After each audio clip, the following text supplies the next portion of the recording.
Hey guys, welcome to the channel. I'm Zmor, the dad in DPS, and if you're seeing this video, then yeah, I've decided to cancel tonight's stream. I'm not feeling particularly great at the moment.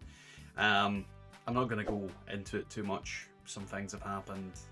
I'm fine, but, you know, I'm just not up for a stream tonight, and I do apologise, guys. I don't like disappointing everybody. Not that there's many people that watch my streams, but you get the point. I'm not a big person for disappointing people. So I decided to make this video today, and it's in regards to Fallout 76 and the game's future.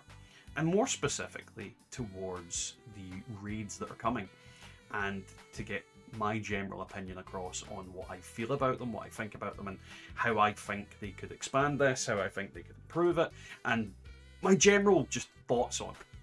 Now, if you enjoy these types of videos, don't forget to leave a like, comment, subscribe, and yeah, let's get into it. So, the raids. Now, when it comes to the raids, I've tried to not do too much into it. I've read about stuff, I've been told stuff, and you know, I've not went for a full raid for myself because the product that's on the PTS isn't the finished product to begin with. So, what you're going through and what you're doing is not the finished thing. What it is you are playtesting it. You can't give a review on something that isn't finished, complete, or, you know, working in its final form yet. And as a result, I've decided not really to do that. But the idea of them and the idea of the raids have been a very prominent thing that I've wanted in Fallout 76 for a long time. I always said that there should be defined classes to an extent. You know, you should be able to build a tank, you should be able to build a DPS, you should be able to build a healer in the game. And this seems like a step in that direction, where they're attempting to make other things more viable and more usable because they're giving them a reason to exist. And from my brief experience of the system in the raid, and the things I've been told about and the things I know about it, is that it feels like they are definitely trying, and it is a big step in that right direction. And I feel like there is a lot of things that will benefit game-wise in the future. However, it's not all sunshine and rainbows with it. There are some massive bugbears with the raid system in the game currently, but we'll go into that in a little bit. So yeah, I definitely think that raids are a net benefit for everybody. I definitely think they need adjusted. They need to find a good balance of how much ammo you spend versus what you get back. And I know they have boosted that, but from what I hear, they have over boosted it, and now you get absolutely tons of ammo and it becomes an ammo farm in a sense. And I don't think that should be the case. I think you should be able to get your ammo back, but you shouldn't be able to farm ammo from it. I definitely think that's a downside of it. There's also the fact that not all builds are created equally. And what I mean by that is that it seems systematically through the raids that melee players are completely excluded. If you're melee, sod you. You don't matter. You're not important in raids. And the problem that being is, I love melee. I love playing melee. It's one of my favourite things to build. Smashy, smashy, punchy, punchy, break everybody's bones. And melee is a very powerful build in the game. You can do a lot of damage to a lot of enemies, and you can do some crazy shenanigans with melee. But in the raids, the way that they're designed and the way that they're built, with insta-kill mechanics and things that just, you know, range problems, melee is completely excluded from this. Now, to give a brief understanding of it, the first boss in the raid is a big robot, big centre of the room. He shoots through walls to try and get to you, and you come around corners and shoot him and all that kind of crap. Very simple, you know, he's got different phases that have different abilities, do different things, but melee has to be close to hit him. And if you're close to hit him, he's going to kill you. So melee pretty much can't do a damn thing. As a result, it's excluded. An easy fix for this is something that maybe some of you will know. In World of Warcraft, there is a raid that comes to mind called Ulduar. There is a very specific boss fight involving a character called Thorim. Now, what you do in this boss fight is you lure the boss down, he starts wailing on you, But then a secondary team splits off, goes down a tunnel, fights their way to the end of the tunnel, and then triggers whatever, and the boss fight continues. Now, this would have been a good mechanic for this first boss. You have the boss pop up, he gets his guns ready, starts shooting you, doing whatever he needs to do, and then the melee could go into the tunnel. They could fight their way to the end of the tunnel against very melee-oriented enemies. And you could have this as an optional thing, in the sense that you don't need to do it, but you can do it.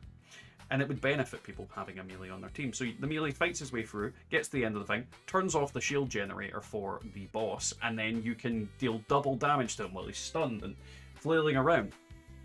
That's one way you could change this. Melee has something to do, but they're not subverting the boss mechanics. They've got their own mechanics to deal with. In these rooms, they could have different things like traps and all manner of different things. And the melee has something to do. Then we have the end boss of the dungeon. Now, from what I'm told, the end boss is impossible to hit with melee without spamming a crap load of canned coffee and a jetpack. Yes, a jetpack, canned coffee. So, out of the bat, you can't physically hit them with melee, which is a completely absurd thing in a game where it gives melee as an option. Now, there's a couple of different ways that you could work this. Obviously, the snake boss could periodically fall to the ground and allow it to be hit there. But I think the more prominent method is that this boss is an Ultracite Titan of some description. It's surrounded by Ultracite crystals and liquid Ultracite underneath its feet was the wrong word, belly, snake body, that thing. You could spawn Ultracite crystals around this map. Most Ultracite crystals that we've experienced in the game, mainly meaning from the Ultracite Titan, can only be destroyed by melee. Allow the melee people to smash these crystals, and again, this disables the boss for X amount of time. This gives something for the melee players to do. It gives a benefit to the range players for having a melee on their team, because this boss gets stunned periodically, and then you have 30 seconds, 20 seconds of completely wail on them time, and it just involves melee players. These are simple things that I just thought of on the fly. I am not a game developer. I'm not like a very enlightened and super smart individual. But these are the slight things that, you know, Bethesda hasn't taken into consideration. And this is the kind of prime problem with the recent update and unfortunately this update, is Bethesda hasn't fully thought it through. And I am one of those people that will, when I see Bethesda doing something stupid, I'll point, laugh, admittedly, and then go, this is what they've done wrong. But when they've done things well, I'll also point out and go, that's actually really good. And what I would say is overall, the raid mechanics, the raid system is actually really good. It's really cool, and I'm really excited for it. But you can't exclude a group of people. And there's people who want to play melee. This dungeon gives melee freaking legendary effects. There is melee weapons involved. Why have you completely forgotten about them and decided they aren't relevant? And granted, you can go, oh, well, you can just switch to a gun for the bloody dungeons. What if this person doesn't play anything else? What if they don't have guns? What if they don't, like, what if they sell them? What if they scrap them? What if they scrap them? What if they give them away? What if they do all these kind of things? You're forcing people to play what they don't want to play. And this is the problem.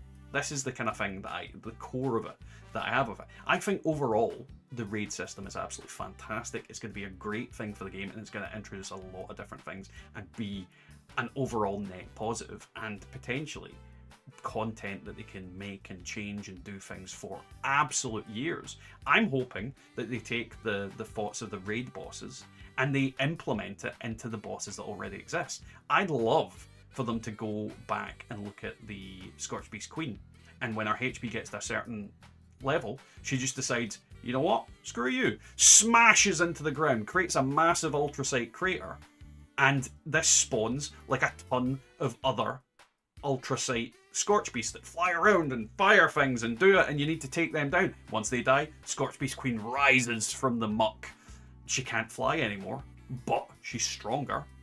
She's covered in ultracite crystals. She goes to new form and gets new attacks, different things, like she fires a beam from her mouth and then circles round or farts gas. God knows, there's any number of things you could do to improve the boss fight from what it is now, which is essentially a Skyrim dragon that refuses to land 90% of the time, and you get frustrated and pissed off, and it's just a crap event to go to. But again, that's just my thoughts. Just the kind of things that I think they could do. They could change Errol a little bit. Give him new abilities, give him new phases, give him different things. If you're going to go into this raid thing, double down on it. Change bosses that already exist. Make them more exciting, make them more endgame, and improve the experience as a whole. But don't exclude melee from it, because melee is such an important part of Fallout as far as I'm concerned. I love playing melee. I love using a power fist to punch a man's head off and watch him explode into confetti. I love it. Don't exclude melee. That's all I'm asking. And yeah, as I said, this is just like a video to apologize for, you know, not being able to stream tonight. I do hope you guys accept that. And as usual, don't forget to like, comment, subscribe if there's any videos you'd like to make it in the future, apart from build videos, because that's going to wait until the next patch anyway. Definitely leave them down in the comments. Hopefully you guys are all doing well and enjoying yourselves, and I'll catch you all next time, hopefully in the Wasteland.